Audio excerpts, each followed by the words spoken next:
just taking people through it and doing live webinars and everything. I remember with the wallet, like I was introduced to Bitcoin in 2014, and like I was trying to transfer. I was at an event in Liechtenstein, and I didn't get it. I was like, "You've talked about wallets and stuff," and I just went, "No, not for me, unfortunately."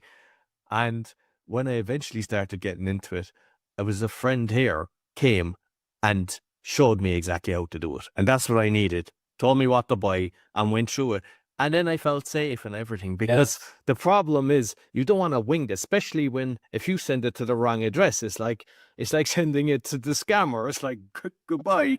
Yeah, that's correct. Yeah, and I tell people, it's like, you remember back in the day when we were young, it depends on your age, but you got a job and you get your paycheck and you take your paycheck to the bank and you stand in line, and when it's your turn, you get up to the teller and you give them your paycheck, and then you hear them behind the computer typing, and then they give you your cash and you walk out.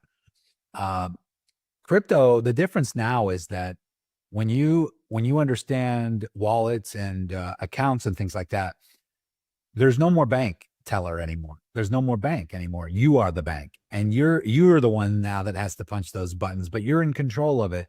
And so that might seem intimidating, but the reality is we get rid of the middleman. There's no more person intermediary. If I want to send you $1 million, if I would have to go to the bank and I would fill out the paperwork, wiring instructions, and I would have to put your information, your contact information. The money would go through the Federal Reserve Clearinghouse first before it got to you. I would have to fill out forms to make sure I'm not a terrorist. I would have to, there's so much crazy stuff you have to do to be able to send money to somebody.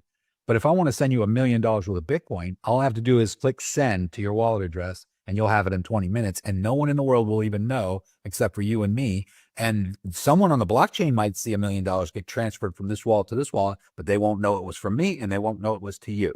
And that's private. That's called decentralized finance. And a lot of people are scared of decentralized. Oh, it's DeFi. It's decentralized. What does that mean? That just means that it's not through the government is not in control. Okay, you are in control. And if you want to be in control of your finances, you need to understand the DeFi space, the decentralized landscape, because this is the way it should be. You should not have to get permission to do things. In the US, we have a lot of rights here. We have the Constitution and freedom of speech but you still got to get a license to go fishing. You got to get a fishing license. You got to get a license to get married. You got to get a license to drive a car. What is a license? A license means to get permission. What is the definition of permission? It's a permit. What does permit mean? It means you got to ask a government hireling servant for permission to do something that your God-given inalienable right should allow you to do.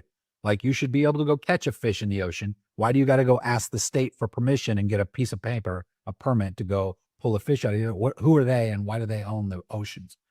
So to drive on the road, you got to get a license, a permit. Now, that might sound like a logical thing, but why? Why are we asking permission to transvey ourselves on the freeways, on the highways and byways? Do we not have a right to go from point A to point B? And so when you start to really think about this stuff, you start to realize, hey, listen, why do I need this person's permission? And who is this person that even works at the DMV? It's some, $6 an hour girl that doesn't understand what rights are in the first place. She's just doing her job, but I got to go and ask her and pay her and stand in line to do it. So the reality is once you really get it, you start to really, appreciate your freedoms. And then you start to fight for it, because really, I don't need permission. Some people need to ask for permission. Some people like that authority to tell them what to do. They feel comfortable having a boss or having someone guide them and show them what they need to do. But I think that once you take control of your own finances, you become the master of your own destiny. There is no limit. And I would even go as far as to say that all the people that you admire, the rich people out there, the ones who have actually created some wealth for themselves, they pretty much are independent thinkers, and they take risk, and there's no reward without the risk.